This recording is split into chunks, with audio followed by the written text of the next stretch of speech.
For 12 years, I had been the silent engine of every holiday gathering, the unseen architect behind the laughter and the clinking of glasses. From the crisp mornings of Thanksgiving to the chilly evenings of Christmas, I had planned menus, shopped for the freshest ingredients, and labored over dishes until my hands ached and my back protested. Every pie, roast, and casserole carried a piece of my heart, each dish infused with the love I held for my little girl, who sometimes watched from the corner of the kitchen, her bright eyes wide with fascination at the magic unfolding before her. I remembered the very first holiday I'd taken charge of.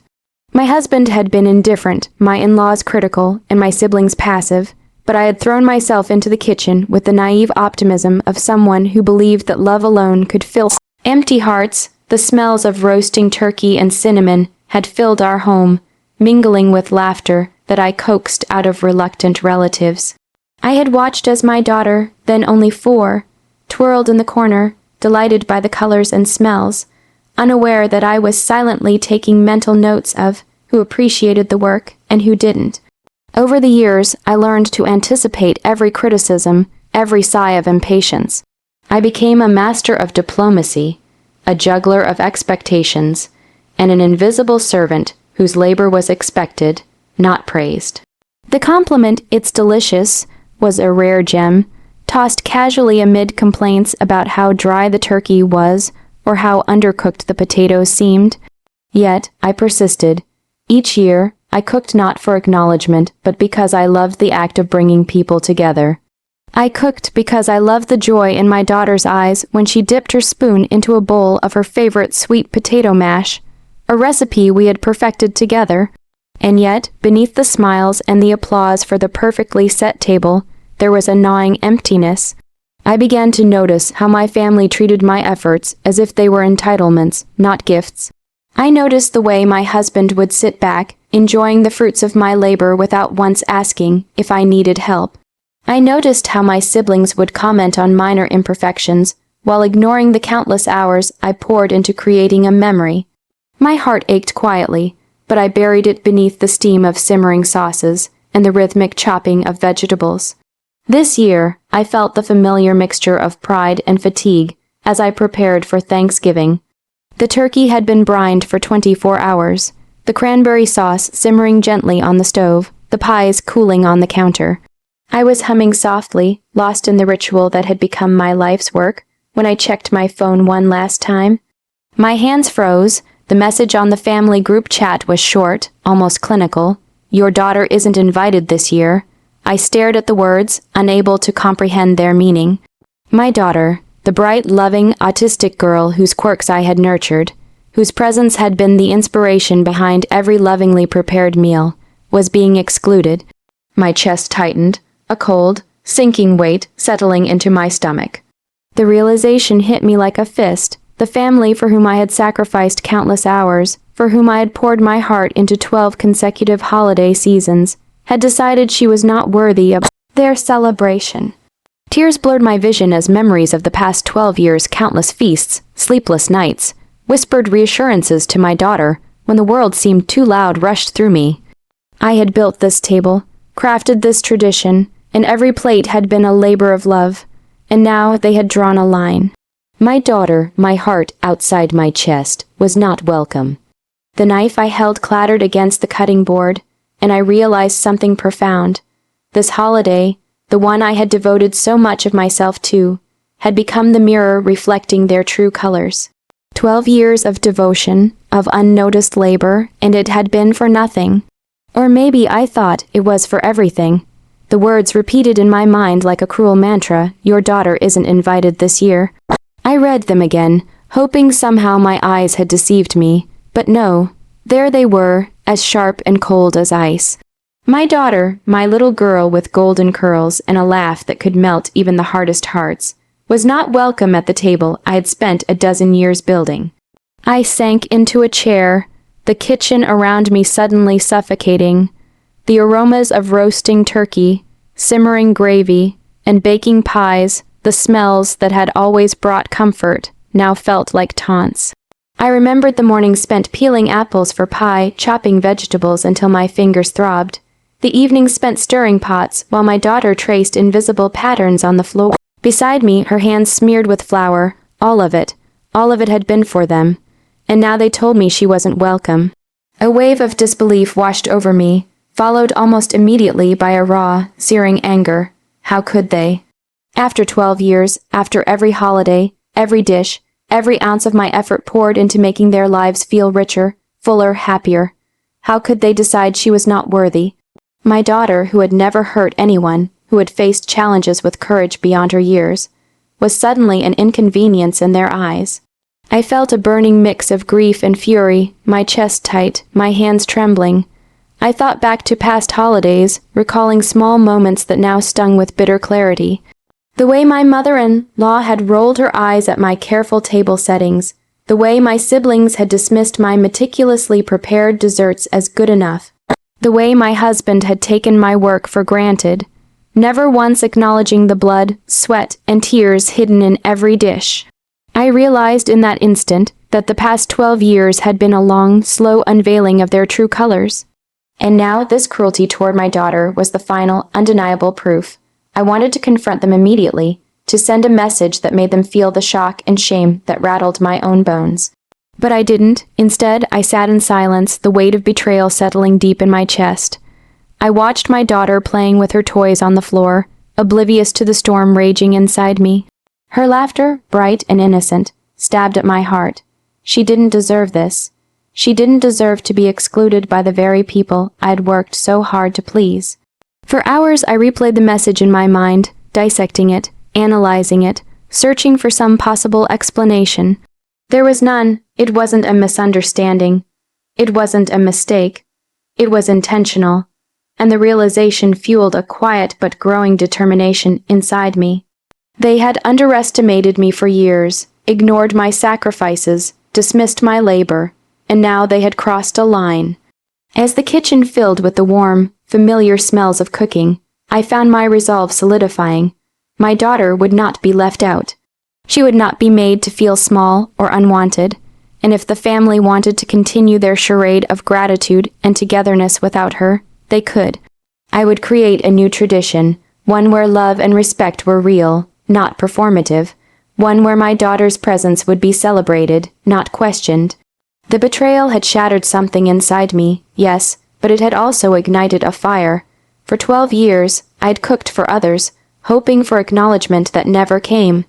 Now I would cook for my daughter, and this time, the heart of the celebration would be ours alone, and for them. They would see eventually the truth they had been blind to all along, that the love we create, the care we pour into others, cannot be ignored forever. The day after reading the cruel message, I wandered through the kitchen, as if in a daze. The turkey still sat brining in the fridge, the pies wrapped in their cooling racks, but the joy I once felt while preparing these meals had been replaced by a hard, focused determination. I had been broken, yes, but not defeated. My daughter deserved more than exclusion, more than the empty gratitude of people who had never truly seen her, or me. And I would give it to her. I began to imagine the holiday differently. No longer would I bend myself into invisible shapes to please people who barely noticed my existence. This year, I would create a celebration that mattered not for their approval, but for ours. I pictured a table overflowing with food, each dish a reflection of the love and care I poured into every holiday over the past 12 years. The centerpiece would be my daughter, celebrated not for appearances, but for the bright, brilliant person she was. Every recipe, every garnish, every tiny detail would be chosen to honor her. Planning became my solace. I wrote lists, sketched menus, and researched new recipes. I considered her favorite flavors, textures she loved, and dishes that would make her feel comforted and joyful. Cranberry, orange scones she had adored as a toddler, her favorite spiced pumpkin custard, a roast chicken that smelled like home. Each dish became an act of quiet rebellion, a small declaration that we belonged at the center of our own table. At night, when the house was silent and my daughter slept, I let my anger simmer alongside my ideas. I imagined the family's faces when they realized that this year, their exclusion could not touch us. Their carefully constructed notion of tradition, built on their assumptions of our obedience, would collapse quietly but unmistakably. I didn't need to yell or confront them. The truth of what they had ignored for 12 years would speak for itself. I also thought about the small ways I could protect my daughter from the sting of betrayal. She didn't need to carry this weight. She didn't need to see the cruelty that had tried to exclude her. My anger was mine to wield, and mine to channel into something constructive. I whispered to her while brushing her hair that this year, the holiday would be magical, that she would see just how loved she truly was. Her sleepy smile lit up the darkness inside me, and I felt a spark of hope I hadn't allowed myself in years. With every plan I made, I felt my strength returning. I realized that 12 years of cooking, of bending myself to please others, had not been wasted. Every skill I had honed, every meal I had perfected, had prepared me for this moment. Not for them, but for us. I would create a feast so beautiful, so full of love and intention, that my daughter would see herself reflected in it, in every dish, in every detail. And for them, it would be impossible to ignore the truth, that the heart of the holidays had never been their entitlement. It had been my labor, my devotion, my love. By the time the evening fell, I had a clear vision. This holiday, we would shine not because they acknowledged us, but because we refused to let their cruelty diminish us. The betrayal had broken the illusion, yes, but it had also revealed a path forward, one paved with intention, love, and the quiet power of proving that our joy could not be dictated by their selfishness. For the first time in years, I felt anticipation instead of dread. I was ready to take control, to turn my heartbreak into celebration, and to show the world, starting with my daughter, that we belonged at a table built on love, not neglect. The morning of holiday dawned bright and crisp, sunlight spilling through the windows as if blessing the day with quiet approval. My daughter bounced into the kitchen, her eyes wide with excitement, and I felt a warmth surge through me that I hadn't felt in years. This was our holiday now, and the joy radiating from her reminded me why I had endured the heartbreak and betrayal of the past 12 years. I moved with purpose, setting the table with care. Every plate, every napkin, every utensil was arranged as if I were creating a canvas, a work of art meant to honor my daughter and the labor of my own hands. The aromas of roasting chicken, spiced vegetables, and warm pies filled the room, each scent carrying the memory of countless holidays past, the ones I had spent serving others who barely noticed me. This time every dish had a story, a connection to the love that had been ignored for so long. My daughter climbed onto a chair and clapped her hands with delight as I presented the first dish. Her laughter, bright and unrestrained, echoed through the kitchen, a sound so pure it made my chest ache. She helped me place the cranberry, orange scones on a platter, and arranged the pumpkin custard with deliberate care. Together, we created not just a meal, but a celebration of our bond, a feast built entirely around the joy and inclusion she had been denied for so long. I paused for a moment, looking around at the table, at the dishes that represented not only food, but years of unnoticed sacrifice. I thought about the family gathering that would be taking place elsewhere, a cold, empty mimicry of tradition, lacking the heart and devotion I had poured into each holiday for 12 years. And a quiet satisfaction washed over me.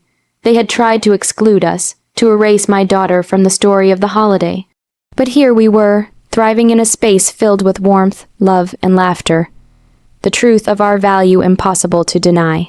As we ate, I watched my daughter's eyes sparkle with delight, her laughter punctuating the clinking of cutlery and the soft hum of conversation we shared between bites. She commented on the flavors, the colors, the little details I had added just for her. Every compliment she gave, every delighted smile, was a victory far sweeter than any recognition the family had ever offered me. The holiday they had tried to define without us was meaningless compared to the one we had created for ourselves.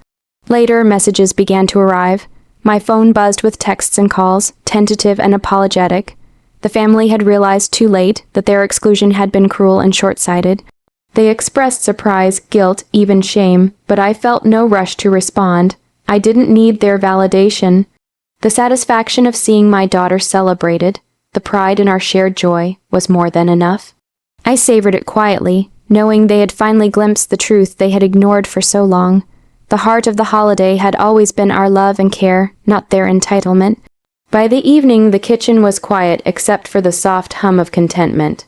My daughter leaned against me, her small hand clutching mine, and whispered, "This is the best holiday ever."